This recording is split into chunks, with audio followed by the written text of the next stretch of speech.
Pozdravljeni in dobrodošli v moji družbi. 4. čakra, imenovana božanska ljubezen. Ta vibrira z nekako zeleno barvo, odvisno, če je spodnji del je zeleno-rumen, zgornji del pa zeleno-moder. Tako frekvenco nosi. Tukaj je pomembno, kot pri vseh čakrah, ponavljam, za tiste, ki ste se mi znova na novo pridružili, da pogledate tudi druge videe, ker so vse čakre enako pomembne.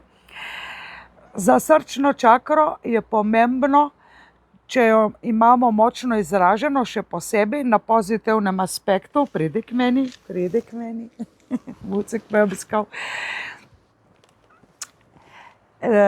da jo uporabimo na funkcionalnem delu in da se res izognemo nefunkcionalnega dela. Še posebej, če imate na tej čakri veliko energije. To pomeni, da ste strokovnjaki za odnose. Pravzaprav niste prepirljivi, rešujete konflikte. To so vzgojiteljice v vrtcu, recimo, naravni zdravilci, to so recimo ljudje, ki delajo v zdravstvu, ne vsi, naj bi bili. To so dobri kovči, svetovalci za partnerske odnose, dobri menedžerji, srčni vodje. Preprosto ti ljudje radi skrbijo za druge. Skrb za druge jim je nekaj naravnega, zato jih najdemo v takih poklicih, zdravstvu, tudi v zavetiščih, humanitarnih družbah. Ni pa nujno, da so vsi tam z dobro srčno čakro, da ne bo pomote. Na negativnem polu se zgodi tem ljudem, ko jih drugi začnejo izkoriščati zaradi njihove dobrote.